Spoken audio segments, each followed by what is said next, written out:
sebelum kita mengadakan coaching, kita perlu ada kesepakatan terlebih dulu.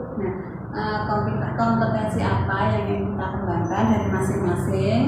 Kemudian dari coaching nanti itu kompetensi apa yang akan kita observasi dari masing-masing kita ini nanti. Kalau menurut saya sendiri, saya pribadi itu nanti kan kompetensi coaching itu ada 3, penuh, kemudian mendengarkan aktif, mengajukan pertanyaan berbobot. Kalau saya nanti yang bisa kembangkan itu mengajukan pertanyaan berbobot. Kemudian kompetensi yang ingin diobservasi dari coaching yang saya laksanakan itu adalah hadir penuh. Saya berusaha untuk mengesampingkan hal-hal lain, saya ingin konsentrasi pada coaching itu. Kemudian setelah coaching itu nanti kan kita diharapkan bisa memecahkan suatu permasalahan. Sebagai indikator kalau pemecahan masalah itu bisa terlaksana, itu apa yang ingin dicapai. Itu saya sebagai indikatornya itu adalah mampu membuat rencana pembelajaran yang menyenangkan untuk siswa, seperti itu. Monggo Bu Esti atau Bu Tini dulu yang dikembangkan apa, yang mau diobservasi apa. Bu Tini dulu. Saya akan berusaha untuk hadir penuh dalam coaching ini, dan saya akan berusaha untuk menyelesaikan masalah saya dalam menyelesaikan 2 kegiatan mengajar dan menyelesaikan hal tadi saat waktu bersama. Terima kasih. Kalau saya, kompetensi coaching yang ingin saya kembangkan itu sama dengan Bu Sri Mariati, untuk dapat mengajukan pertanyaan yang berbobot. Kemudian pada saat coaching ini yang ingin diobservasi lebih itu pada bagian mendengarkan aktif. Kemudian sama juga dengan permasalahan yang dialami Bu Sri Mariati, indikator keberhasilannya itu bagaimana caranya bisa membuat pembelajaran itu lebih menyenangkan dan membuat anak itu tidak bosan. Selamat siang Bu Esti. Ya, selamat siang Bu Sri. Kayaknya ada masalah ini. Iya Bu Sri, maaf ya mengganggu waktunya. Begini, saya butuh teman ngobrol, butuh di coaching sebentar sama Ibu. Bisa ya Bu ya? Oh begitu ya. Mudah-mudahan nanti bisa dengan perbincangan kita itu nanti bisa mencerahkan permasalahan dari Bu Esti. Iya Bu. Begini Bu, saya itu ada masalah guys untuk pembelajaran saya. Bagaimana ya untuk pembelajaran saya itu supaya bisa menyenangkan, kemudian tidak membosankan bagi anak-anak, seperti itu Bu. Jadi gini, Bu Esti itu menginginkan ide-ide tentang bagaimana menciptakan pembelajaran yang menyenangkan dan ini tidak membosankan untuk anak-anak. Iya Bu. Jadi saya itu ingin mendapatkan ide bagaimana caranya membuat kelas saya ini bisa pembelajaran yang saya laksanakan itu bisa berjalan dengan lancar, menyenangkan, tidak membosankan, karena kan saya itu mengajar kelas 6 ya Bu ya, yang akan menghadapi ASPD ini. Apalagi 2 tahun kemarin anak-anak tidak belajar, jadi kan mereka itu mengalami lost learning. Jadi saya itu sekarang itu istilahnya ngedrill materi, dan saya lihat anak-anak yang sekarang itu jadi jenuh, kemudian merasa bosan, seperti itu Bu. Terus dari pembelajaran itu, Bu Esti itu tahu dari mana kalau anak-anak bosan? Saya tuh melihat anak-anak itu mulai kurang bersemangat mengikuti pelajaran. Mungkin karena mereka itu capek karena mengerjakan soal-soal yang saya berikan, karena kan saya juga mengejar materi nih Bu. Mungkin juga ini dampak dari pandemi ya Bu ya, karena mereka itu 2 tahun kan tidak sekolah, jadi mereka itu lost learning. Jadi saya pengen ngedrill materi supaya nilai-nilai anak-anak itu tidak jelek, seperti itu Bu. Jadi gini, sebelum pandemi apakah ada perbedaan dengan kondisi yang sekarang ini? Iya Bu, ada. Jadi sebelum pandemi itu anak-anak itu saling bersaing untuk mendapatkan nilai yang terbaik. Mereka itu bersemangat, tidak seperti sekarang, seperti itu Bu. Oh ya, terus gini, tadi kan kaitannya dengan kegiatan pembelajaran. Nah, di pembelajaran sebelum pandemi, Bu Esti itu cara mengajarnya bagaimana ke anak-anak itu? Kalau dulu sih saya sering menggunakan metode dan strategi yang berbeda-beda Bu. Kemudian saya juga sering mengadakan ice breaking. Jadi anak-anak itu tidak bosan. Tetapi karena sekarang ini saya takut mereka itu nilainya jatuh, nilainya jelek. Jadi ya saya ngedrill materi itu dan mungkin ini yang membuat mereka jenuh dan bosan ya Bu ya. Ya. Jadi gini menurut saya sebelum pandemi Ibu kan menggunakan metode pembelajaran yang menyenangkan, yang tidak membuat anak bosan. Nah, terus kemudian ada masa pandemi. Nah, setelah masa pandemi, apakah metode yang diterapkan Ibu sebelum masa pandemi itu bisa diterapkan di sekarang ini? Oh, iya ya Bu ya. Kok tidak terpikirkan ya? Ya. Mungkin kedepannya saya akan coba menggunakan metode, strategi, model yang bisa membuat anak lebih asyik, lebih enjoy dan menyenangkan ya Bu ya? Iya. Oh iya Bu ya. Okay. Terus kira-kira ada lagi nggak Bu cara untuk meningkatkan ini semangat anak-anak biar nggak bosan? Iya ya Bu ya. Anak-anak itu sekarang itu kan suka yang kekinian tuh. Oh ya. Mungkin ice breakingnya itu saya akan membuat TikTok Bu, gitu ya Bu ya, mungkin ya? Mungkin bisa itu Bu. Iya. Nah Bu Esti, selama percakapan kita, perbincangan kita ini, kira-kira Bu Esti sudah punya gambaran belum? Kira-kira nanti pencerahan atau pemecahan masalah yang dihadapi Bu Esti itu apa? Iya Bu, ya ini saya malah mendapat pencerahan. Besok saya akan menggunakan model pembelajaran, strategi, metode, dan ini saya akan gunakan ice breaking yang menyenangkan buat anak ya Bu ya. Iya. Berarti kalau saya perhatikan, Bu Esti itu sebenarnya sudah punya pemecahan masalahnya, solusi dari permasalahan itu. Iya Bu ya. Kira-kira rencananya apa? Kapan atau yang akan dilaksanakan Bu Esti itu? Mungkin seminggu lagi Bu. Satu minggu akan saya coba ya Bu. Seminggu ini akan saya coba untuk menggunakan berbagai model pembelajaran dan strategi itu, kemudian saya akan menggunakan ice breaking yang menyenangkan buat anak. Itu. Bagus Bu, semangat. Nah, ada lagi? Mungkin 1 minggu lagi kita bisa ketemu ya Bu ya. Nanti akan saya ceritakan bagaimana progres saya Bu, seperti itu. Berarti itu komitmen dari Ibu ya? Iya. Terus kemudian gini Bu, ini mungkin pertanyaan yang terakhir.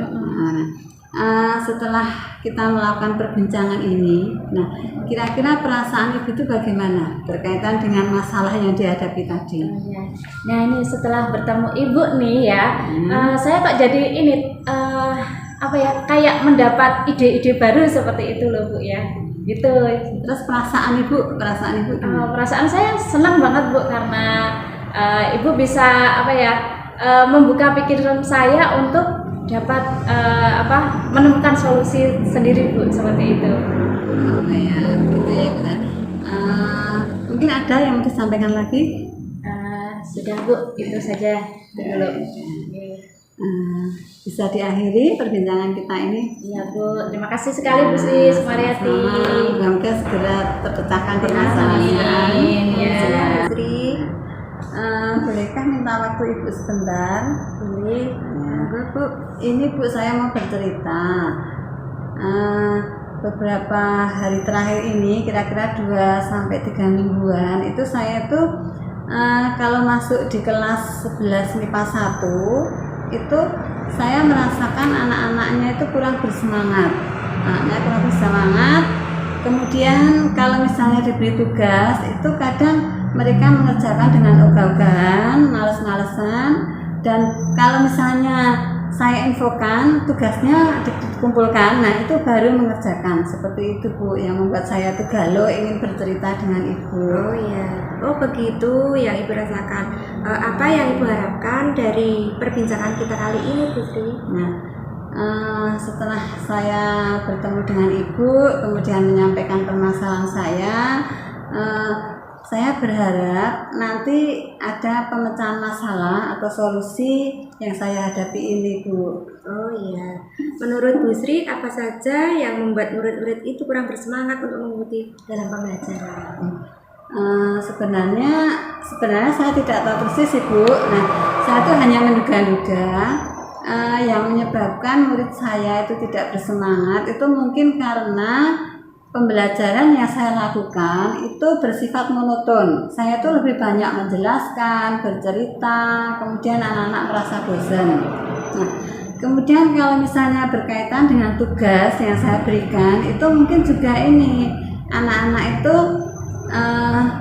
terlalu sering melihat soal, jelaskan, sebutkan dan sebagainya. Mungkin jadi anak-anak juga bosan untuk melihat soal-soal seperti itu.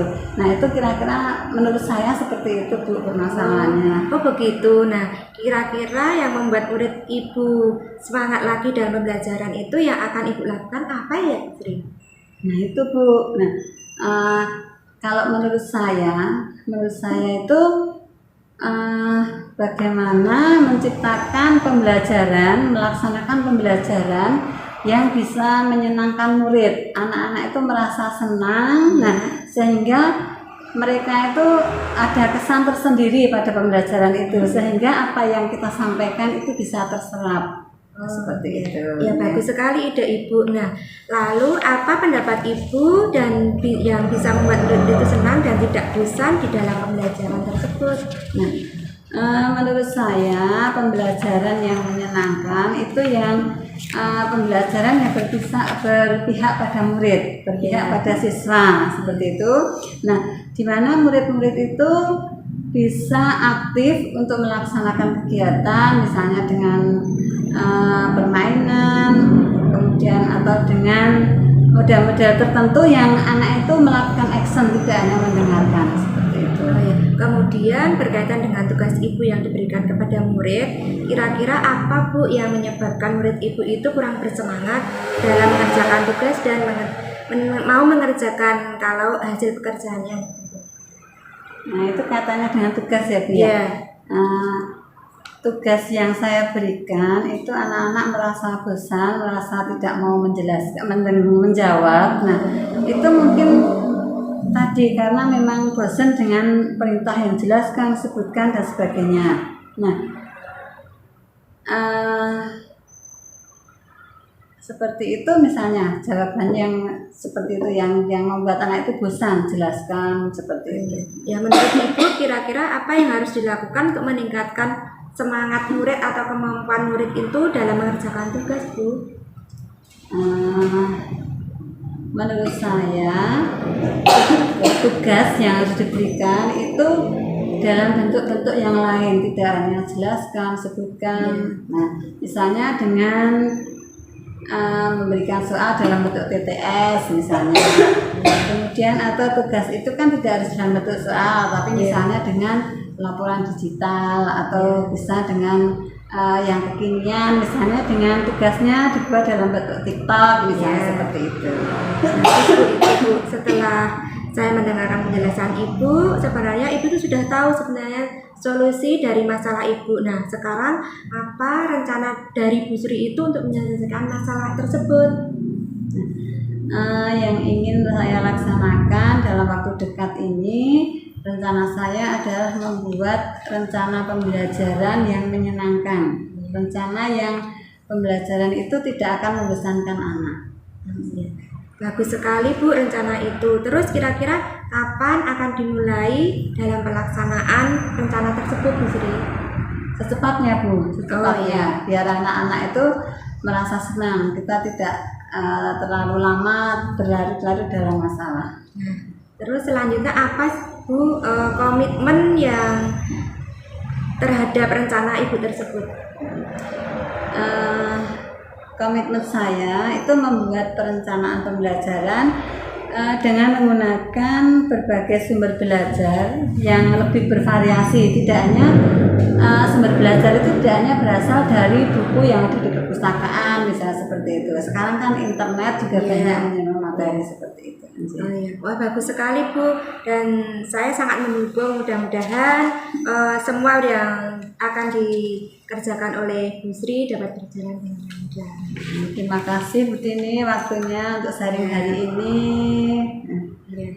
Ya, semoga perasaan Ibu dalam menyampaikan kepada saya dapat mengurangi kegalauan Ibu, dan mudah-mudahan nanti perbincangan ini bisa bermanfaat untuk kita semua. Benar Bu, saya merasa lega, merasa plong, seperti saya tuh bebannya sudah hilang, bisa sharing dengan Ibu. Terima kasih Bu sekali lagi atas waktu yang diberikan untuk saya. Assalamualaikum Bu Esti. Ya, waalaikumsalam Bung Atini. Terima kasih. Saya ingin ketemu Bu Esti. Ada waktu Bu Esti hari ini? Ada Bu, monggo.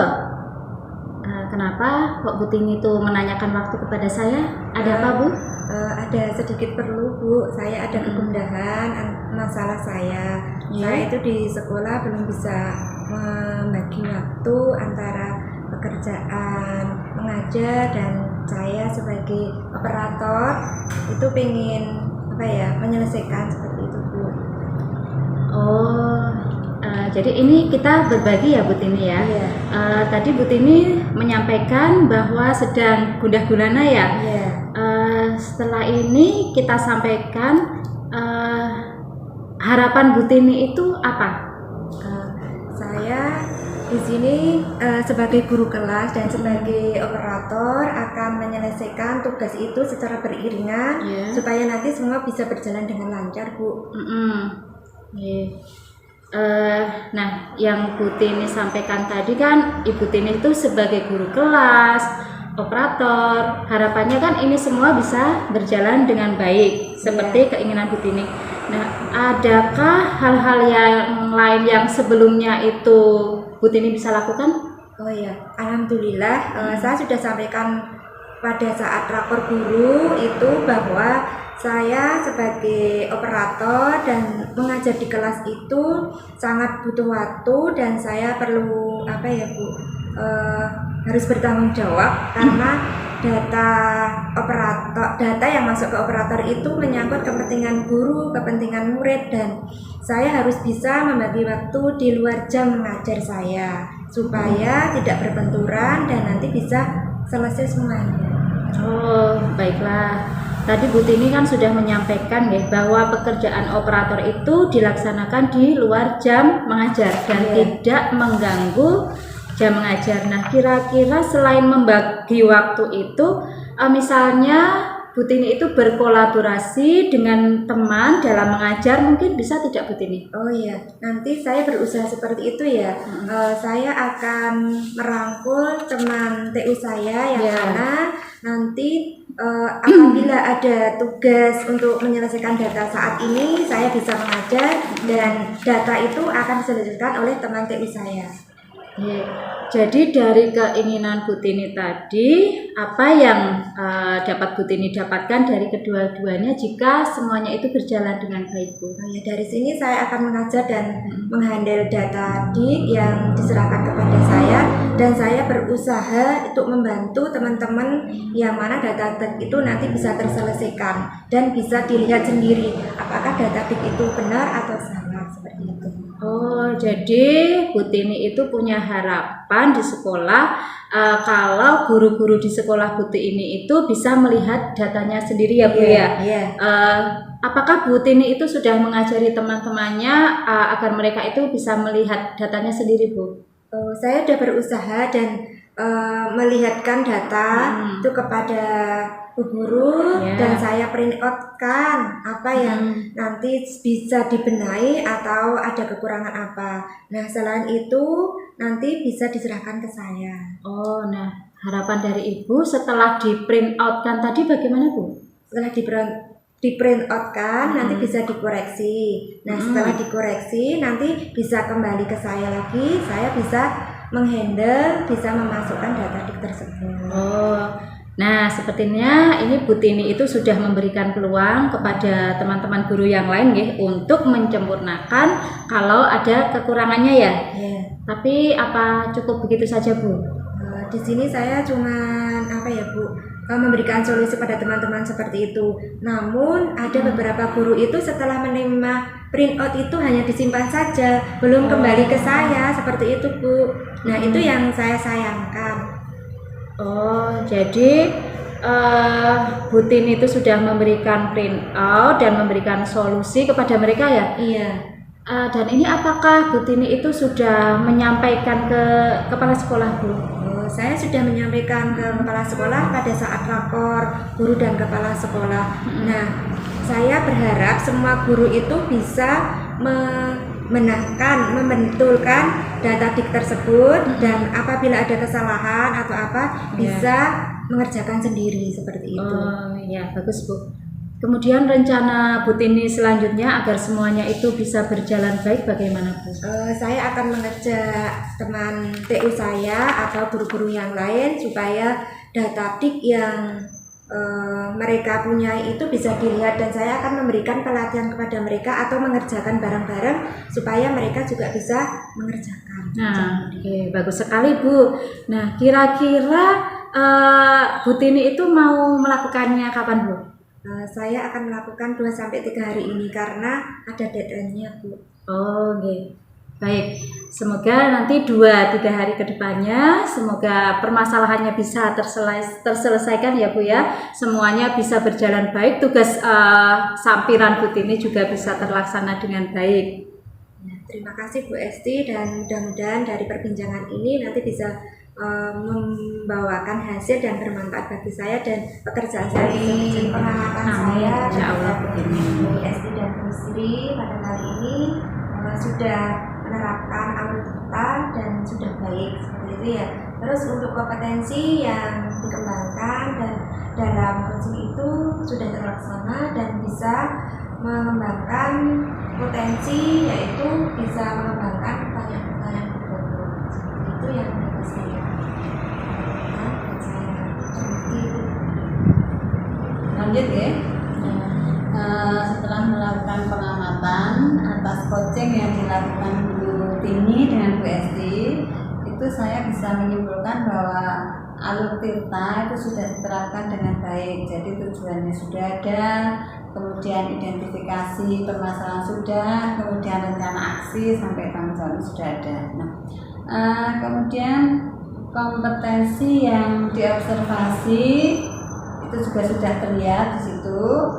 Kemudian kompetensi yang ingin dikembangkan itu masih sama dengan pengamatan ini tadi mengenai mengajukan pertanyaan berbobot sehingga memunculkan ide-ide dari coaching seperti itu. Ya, terima kasih. Untuk saya dari coaching tadi antara Bu Sri Mariati dan Bu Nandini ini tadi juga sudah menerapkan alur Tirta semua, sudah bagus. Sudah ada tujuan, identifikasi, rencana aksi, dan tanggung jawabnya. Kemudian untuk kompetensi coaching yang mau dikembangkan juga sudah terlihat, kemudian yang mau diobservasi juga sudah terlihat, indikatornya juga sudah terlaksana dengan baik, seperti itu. Kita akhiri enggak?